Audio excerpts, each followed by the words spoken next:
मई 1992 को अमरदीप न्यूज में एक ऐसा आर्टिकल छपा जिसकी वजह से अजमेर कई दिनों के लिए बंद हो गया। वहां पे ऐसे हालात हो गए जो कि इस देश ने शायद कभी भी नहीं देखे थे और ना कभी वो देखना चाहता है। Was one of India's biggest sex scandal. And a lot of people are not aware about it at all. Case where nearly 100 teenage girls were sexually abused laid bare a toxic mix of religious reach and political impunity. When police themselves are not aware, how do you expect civilians to be aware about such things? बहुत ही प्रभावशाली लोग हैं बहुत से पहलुओं से। अपन कहते हैं कि किसी के प्रभाव को यदि आप आंकलन करें तो उसको सोशली, इकोनॉमिकली, रिलीजियसली, पॉलिटिकली, ऐसे मतलब आप कई एंगल्स को आप उनको देखते हैं। She said, "Why are you still calling me to the court again and again? It has been 30 years. I am now a grandmother. Leave me alone." और क्यों ऐसा हुआ कि उसी आर्टिकल के छपने के कुछ महीनों बाद उस आर्टिकल को छापने वाले मदन सिंह जी को जब वो रात में अपने ऑफिस से घर जा रहे थे तो एक सफेद रंग की ओमनी उनका पीछा करने लगी। और जैसे ही मदन सिंह ने पीछे मुड़ के देखा, उस गाड़ी के ड्राइवर वाली सीट के बगल वाली सीट में से एक आदमी अपना हाथ बाहर निकाल के उनके ऊपर गोली चला देता है और उस गोली से इंजर्ड होके मदन सिंह पास में ही एक नाले में कूद जाते हैं। और तब उनको वहां से लोग किसी तरह बचा के हॉस्पिटल में एडमिट करवाते हैं। तो उसके 2 दिन बाद हॉस्पिटल में भरे हुए लोगों के बीच में 3 लोग आते हैं और मदन सिंह जी को जान से मार देते हैं। ये मदन सिंह जी के ऊपर दूसरा हमला था। तो ऐसा क्या हुआ, ऐसा क्या था उस आर्टिकल में, और क्यों अजमेर शहर फेमस तो है पर 1992 में एक गलत रीजन की वजह से। चलिए जानते हैं इस वीडियो में। तो सबसे पहले आप सभी का स्वागत है मेरे इस चैनल पे। हम इस चैनल पे क्राइम, कॉन्स्पिरेसी और हॉरर स्टोरीज अपलोड करते हैं, तो चैनल को सब्सक्राइब करो और जाके देखो। अजमेर एक बहुत ही सुंदर जगह है, पर 1992 में उस सुंदर जगह को मानो किसी की नजर लग गई। सूफिया कॉलेज नाम का एक स्कूल था अजमेर के अंदर, जहाँ पे गरीब घर की लड़की से लेके उस शहर की सबसे पहुंचदार और रसूलदार घरों की लड़कियां भी पढ़ती थी। वो एक ऐसा स्कूल था जहां पे सिर्फ और सिर्फ पढ़ाई को प्राथमिकता दी जाती थी। वो एक कोएड स्कूल नहीं था, मतलब वहां पे सिर्फ और सिर्फ लड़कियां पढ़ती थी। इस वजह से वो स्कूल 2 चीजों में फेमस हो गया था। पहला, उसकी पढ़ाई के लिए, तभी तो वहां पे हर इंसान अपनी घर की बेटी को बेचना चाहता था, क्योंकि वो स्कूल पढ़ाई को एकदम ज्यादा हाई सोर्स मानता था। और दूसरा रीजन था क्योंकि वो एक गर्ल्स कॉलेज था। इस वजह से वहां पे छुट्टी के टाइम पे और सुबह स्कूल जाते टाइम पे मर्दों की और लड़कों की भीड़ और आंखें जमा रहती थी। पर ऐसा एक दिन क्या हुआ कि वो स्कूल हमेशा हमेशा के लिए काली किताब के पन्ने में दर्ज रह गया। तो होता ऐसा है कि अजमेर के अंदर जो सूफिया स्कूल था, वहां पे एक लड़की पढ़ती थी 16-17 साल की,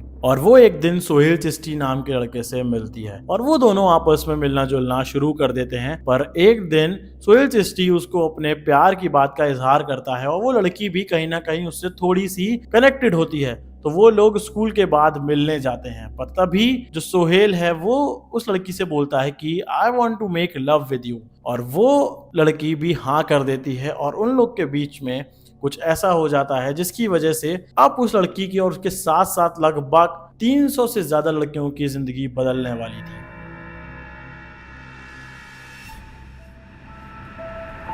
तो होता यह है कि जब सोहेल चिश्ती और वो लड़की मिलती है, तब सेक्स करने के बाद वो सोहेल अपने कैमरे से उस लड़की की कुछ तस्वीरें खींच लेता है। और ये 1992 की बात है, उस समय डिजिटल कैमरा नहीं आया था इंडिया में सबके पास। तो वो एक फिल्म वाला कैमरा होता है जिसमें वो उस लड़की की 5-6 फोटो खींच लेता है और उस लड़की को तब उस समय वहां से जाने देता है और खुद भी वो कैमरा लेके सीधा उसको डेवलप कराने के लिए चला जाता है। डेवलप मतलब उस कैमरे में रील पड़ती थी, तो वो रील के ब्लैक एंड व्हाइट जो नेगेटिव्स होते थे उनको हम एक स्टूडियो में देते थे और वो स्टूडियो वाला उनसे हमें कलर फोटो की हार्ड कॉपी निकाल के देता था। और यही शायद सबसे बड़ी गलती हो गई थी। और वहां से शुरू होता है इंडिया का सबसे बड़ा सेक्स स्कैंडल रैकेट। तो जब सोहेल अगले दिन उस लड़की से मिलता है, वो उससे कहता है कि अगर अब तुम मेरी बात नहीं मानोगी तो मैं ये फोटो सारे स्कूल के साथ साथ पूरे अजमेर में फैला दूंगा। पर सोहेल को भी नहीं पता था कि उसके पीछे से जहां पे उसने वो फोटो डेवलप कराई थी, उस डेवलप स्टूडियो ने भी वो फोटो के प्रिंट्स अपने पास रख लिए थे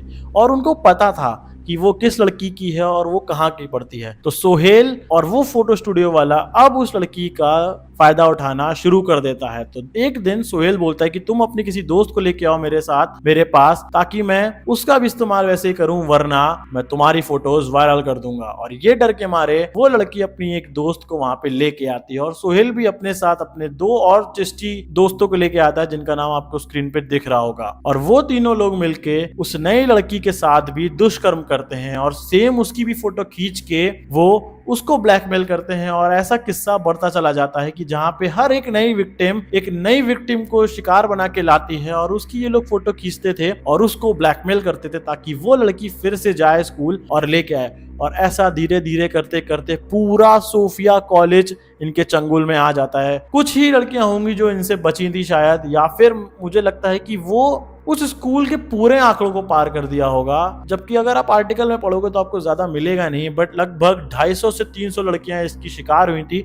और सब सिर्फ सोफिया कॉलेज की नहीं, बल्कि जो सोफिया कॉलेज में पढ़ने वाली लड़कियां जो शिकार हुई थी उनकी भी कुछ दोस्त जो दूसरे कॉलेज में पढ़ती थी वो भी इन 3 चिश्ती दोस्तों की शिकार हो गई थी। अब साथ साथ में वो जो फोटोज बाकी लोगों में सर्कुलेट हुई उस स्टूडियो वाले की वजह से, जो आम लोगों में भी पहुंची, इवन बड़े बड़े लीडर्स पॉलिटिशियंस के पास भी वो फोटोज पहुंची, और वो सब भी इस स्कैंडल में अपना हाथ साफ करने लगे। वो भी उन लड़कियों को ब्लैकमेल करने लगे और बीतते बीतते 1 साल के अंदर 250 में से ना जाने कितनी लड़कियों ने सुसाइड कर ली, या फिर कुछ उसमें से वहां से चली गईं और कुछ उनके शिकार बनती रहीं। और इतना ही नहीं, आज भी कई सारी लड़कियां उस टाइम की ऐसी हैं जिनको ये डर है कि कहीं उनकी फोटो वापस से सामने ना आ जाए। और वो स्कूल इतना ज्यादा पॉपुलर हो जाता है गलत कारणों की वजह से कि जब अजमेर में उसके बाद लड़की का रिश्ता देखने जाते थे तो वो ये नहीं पूछते कि लड़की करती क्या थी, कमाती कितना है, पढ़ी लिखी है कि नहीं, बल्कि ये पूछते थे कि कहीं वो सोफिया कॉलेज में तो नहीं पढ़ती थी। उन लड़कियों की फोटो सर्कुलेट हो गई तो हर कोई इंसान, मतलब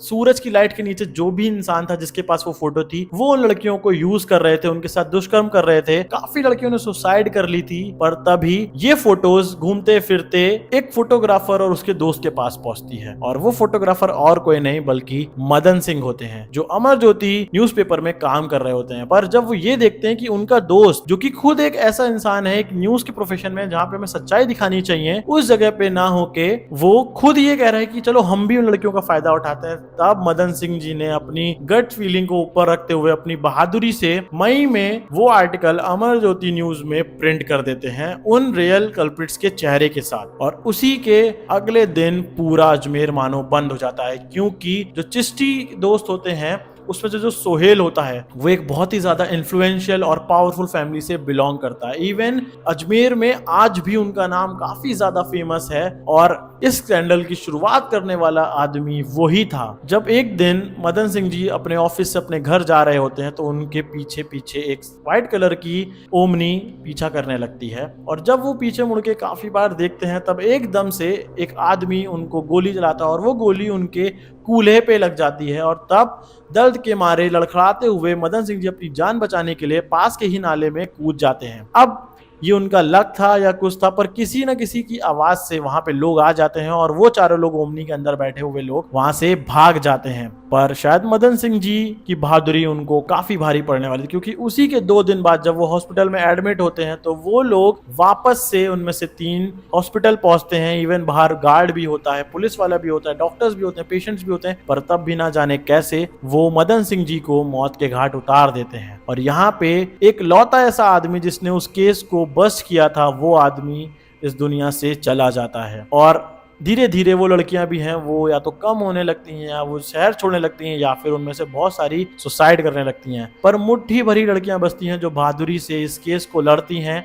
और उन इन्फ्लुएंशियल फैमिली के चिराग जो चिश्ती के 3 दोस्त हैं उनके अगेंस्ट लड़ती रहती हैं। और सिर्फ चिश्ती ही नहीं बल्कि जिसके पास वो फोटोज थी उस हर एक आदमी ने सोफिया कॉलेज की उन लड़कियों का बहुत ही ज्यादा यूज किया था। कई फैमिली ने तो इस वजह से भी रिपोर्ट नहीं करी, क्योंकि जो सोहेल चिश्ती था वो काफी ज्यादा गलत रीजनों की वजह से फेमस था, क्योंकि उसका नाम बहुत बार ऐसे केसेस में आया था जहां पे उसने बहुत मार कुटाई मार पीट करी है और इवन लोगों को धमकाया भी है। तो उसकी डर की वजह से कोई भी फैमिली अपने आगे का ये सोच के कि भैया उनके बच्चों का क्या होगा, वो कहाँ पे जाएंगे, इस वजह से कभी भी आगे नहीं आए। पर फाइनली 6 साल लगते हैं और बाकी सारे कल्प्रिट्स में से 18 की तो फोटोज का उनकी शिनाख्त हो जाती है और बाकी सबको कोर्ट ये ऑर्डर देता है कि जो जो इस केस में कल्प्रिट है उन सबको उम्र कैद दी जाएगी। पर आपको सबसे ज्यादा हैरानी इस चीज की होगी कि जो सबसे मेन इसका विलन होता है सोहेल चिश्ती, वो बच जाता है कानून के फंदे से। वो अपने आप को मूवी की ही तरह पागल साबित कर देता है। वो हरकतें ऐसी करता है कि कोर्ट में कोई भी उसको देख के बोलेगा कि इसकी मेंटल स्टेबिलिटी हिली हुई है और ये मानसिक रूप से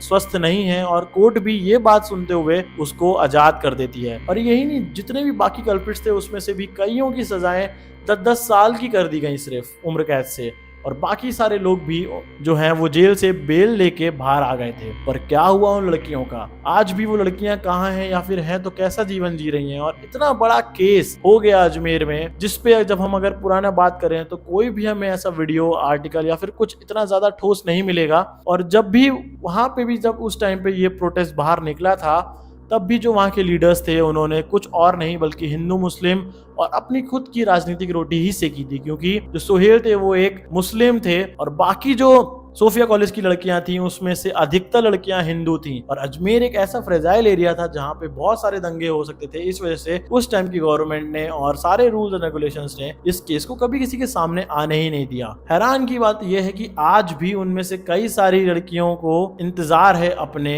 जस्टिस का। पर सोहेल 2007 में आराम से बाहर घूम रहा था और काफी ज्यादा और लोग उससे डरने लगे और ज्यादा उसकी पावर बढ़ गई। तो ये थी कहानी इंडिया के सबसे बड़े सेक्स स्कैंडल। और अब वीडियो को यहीं पे खत्म करते हैं, पर उससे पहले दोस्तों, आप सब इस चैनल को इतना प्यार दे रहे हो, जाके वीडियोस देखो। पर बहुत सारे लोग इस वीडियोस को देखने आते तो हैं पर चैनल को सब्सक्राइब नहीं करते हैं। प्लीज सब्सक्राइब करो ताकि मैं और अच्छी वीडियोस के लिए मोटिवेशन लूं जाके। अगर आपको रिव्यू डालना है, स्टोरी डालनी है, तो आप नीचे कमेंट कर सकते हो। अच्छी लगे तो एक दिल छोड़ देना या फिर जो भी आपके मन में करे वो कमेंट कर देना, और बस सब्सक्राइब कर देना और लाइक कर देना। तब तक के लिए स्टे सेफ, बी हैप्पी। जय हिंद, जय भारत।